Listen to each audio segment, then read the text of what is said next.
quels sont les ingrédients qui font le bon commercial. Et c'est un métier quand même assez particulier. Moi, je pense que tous les métiers ont leur particularité, il n'y a rien de Oui, spécial. oui. Mais si tu aimes quelque chose, tu peux exceller dedans. C'est très simple. Donc ça, c'est le point de base et le Oui. point de démarrage. Tu as parlé d'ingrédients. Le premier ingrédient, c'est, pour moi, hein, c'est aimer faire plaisir. Est-ce que tu aimes faire plaisir à tes clients? C'est-à-dire si je vends de l'immobilier ou des voitures ou du parfum, j'aime ce que je fais et j'aime partager cette joie avec les gens. L'argent vient tout seul. Parce que quand tu parles, les gens le sentent. Nous, les humains, on est tous faits pour ressentir.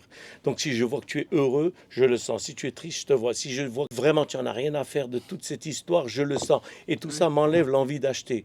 Donc cet amour de ce que tu fais est vraiment contagieux. Et ça, c'est un truc très important. Donc aimer ce qu'on fait et aimer faire plaisir. Il y a par nécessité des produits dont on n'est pas convaincu ou de l'utilité et d'autres produits effectivement qui sont beaucoup plus facilement vendables. Mais si tu De n'es pas l'intérêt convaincu, pourquoi tu vas le faire? Parfois la difficulté c'est d'arriver à convaincre Non, une non, non. personne d'une chose qui n'est pas nécessairement d'une utilité Non, non, écoutez, vitale. mais ça, c'est justement l'erreur. Mais Oui.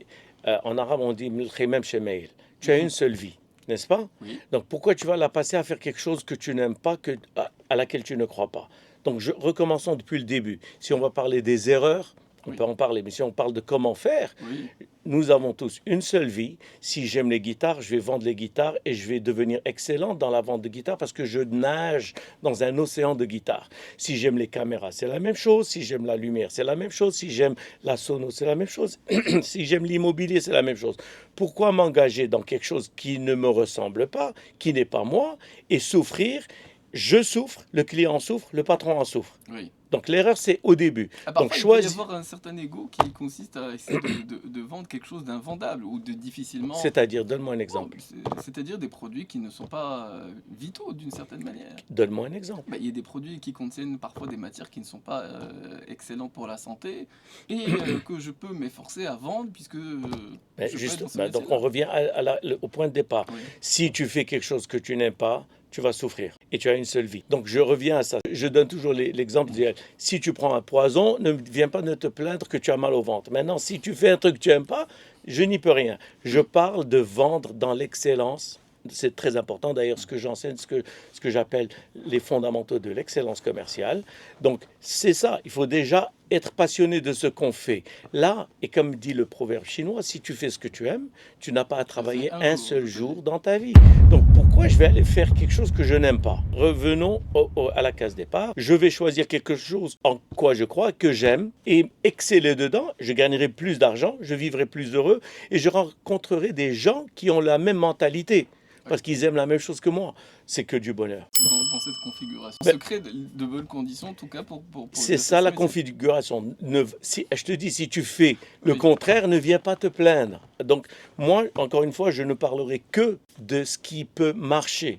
Mais si tu me dis, moi, Karim Kadiri, d'aller vendre des, je sais pas quoi, des bureaux ou je sais pas quoi, des caméras ou de la peinture, c'est pas mon truc, c'est pas ma passion. Je vais souffrir parce que je n'aime pas la peinture, je n'aime pas les bureaux, je vais devoir vraiment puiser au fin fond de moi pour inventer des trucs. Et chaque minute que je suis là, je vais souffrir. Ah oui, Donc, ne parlons plus de ça. Parlons de ce qui doit être fait, ce que ça veut dire choisir une carrière, parce qu'on a une seule vie.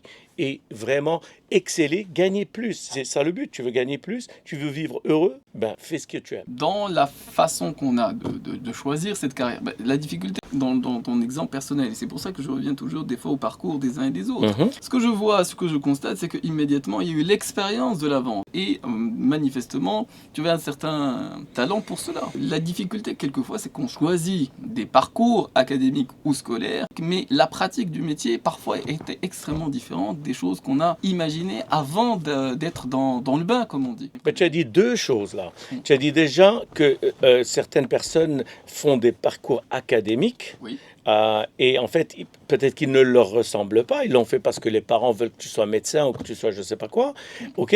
Et en plus, tu as dit, le parcours académique ne ressemble pas à la réalité. Je vais dire, au-delà de 90% des gens que je forme, je pose très souvent cette question. Ce que vous avez appris et ce que vous êtes en train de faire aujourd'hui, quel est le rapport? Et je vais te dire qu'un énorme nombre, 90% te disent rien à voir. Pourquoi? Parce que le côté académique ne te forme pas sur la réalité, c'est-à-dire le contact humain, les problèmes réels. Si tu étudies la finance, par exemple, ben, tu ne vas pas apprendre à gérer le client qui rentre, le patron qui est en colère, la secrétaire qui n'est pas venue aujourd'hui, les lois qui changent tous les jours, etc., etc. Donc la réalité est toujours très loin de ce qu'on a appris à l'école, ça c'est clair. Et nous sommes ce matin avec notre invité Khaled Khaderi qui a exercé le métier du commercial pendant un certain nombre d'années. Combien? Non, j'enseigne depuis 27 ans. Oui, Dans un j'ai été secteur, commercial à pendant 5 ans et demi aux États-Unis. Quelqu'un m'a appelé pour me dire comment tu fais, parce que heureusement j'avais le privilège, la chance d'avoir réussi ma carrière de commercial automobile. Et donc on me voyait assez souvent le journal, etc., surtout dans la marque Volvo. Le but c'est que quand certains concessionnaires automobiles ont commencé à m'appeler et me dire comment tu fais pour vendre autant. Plus que même des concessionnaires eux-mêmes, etc. Et donc, mon patron étant qui il était, il m'a dit, si c'est pas dans la région ici, tu peux aller enseigner ailleurs. Et comme les États-Unis, c'est grand, si tu vas au Texas ou un truc, il s'en fout parce qu'on était en Pennsylvanie. Et donc, voilà, j'ai commencé à former et j'ai eu le bug, comme on dit. J'ai adoré la formation plus que la vente même. Maintenant, bien sûr, aujourd'hui, nous vendons tous. Hein, on vend à nos enfants l'idée d'aller faire leurs devoirs ou là, notre partenaire d'aller à ce resto plutôt que celui-ci. Donc vendre, oui, c'est normal. Donc ce qu'on appelle les techniques d'influence, bien que je n'aime pas le mot technique, mais l'idée c'est comment influencer les gens à faire quelque chose qui est bien pour eux. C'est ça qu'on va voir. Parce que dans ce que j'enseigne, c'est la vente déontologique. Pourquoi? Parce que plus tu as une relation réelle et honnête, et le client de toute façon il le sent, plus tu vas construire une relation qui va te rapporter des fruits pendant des années. En fait, les gens s'en rendent compte. Si je te raconte des histoires, quand tu rentres dans mon magasin par exemple, personne n'est dupe. Moi, franchement, c'est ce que j'essaie d'expliquer à tous les jeunes qui commencent dans le commercial. Raconter des histoires. Aucun de tes clients n'est stupide et qu'il ne va pas se rendre compte que tu racontes des bobards. Au contraire, il le sait, mais il voit qu'il n'a pas d'alternative. Donc, il gobe tes conneries et il les absorbe et il fait semblant de ne pas voir pour arriver à son but s'il est vraiment intéressé par un produit. Dans la majeure partie des cas, c'est effectivement ce constat-là. Comment tu as pu toi-même devenir commercial? Qu'est-ce qui a fait qu'un jour tu t'es retrouvé dans ces métiers de la vente? Alors là, c'est vraiment une histoire que je raconte assez souvent en formation de développement personnel. Parce que, en fait, je n'ai pas de diplôme ni rien. Et j'étais livreur de pizza et serveur, hein, c'est tout. Et j'ai jamais réussi à l'école. Et un jour, un ami que je connaissais, c'est une connaissance, m'a appelé pour demander où se trouvait un ami qui avait eu un accident. Et au téléphone, quand je lui ai expliqué où il était, avant de raccrocher, il m'a posé quelques questions. Mais qu'est-ce que tu fais toi dans la vie? Je lui ai expliqué, il était déçu. Il m'a dit, mais c'est pas possible, toi tu parles bien. Il m'a en fait gonflé, mais en fait il m'a aussi fait un croche-pied. Et je suis tombé raide, j'ai réalisé que je perdais mon temps, blablabla. Je lui ai dit, qu'est-ce que je dois faire? Il m'a dit, va vendre quelque chose, fais. Il m'a raconté son histoire, qu'il vendait des aspirateurs et qu'il avait vendu beaucoup d'aspirateurs, qu'il a acheté la société, blablabla. Et après qu'il a commencé à ramasser de l'argent, il allait ouvrir une école à Marrakech. Et aujourd'hui, c'est lui, non seulement c'est un de mes amis, mais c'est un client aussi. Et donc, il m'a vraiment motivé. Je ne sais pas si je peux dire son nom aujourd'hui. C'est Farouk El-Hilali de Marrakech. Il a 2 écoles à Marrakech. Donc, c'est le mec qui m'a ouvert les yeux avec un déclic. Il n'était pas au courant. Il a raccroché. J'étais déprimé, je ne pouvais plus voir la pizza ni les serveurs, des trucs. Bon, j'ai continué à travailler parce que je n'avais pas d'argent. Mais par hasard, j'avais besoin d'acheter une voiture.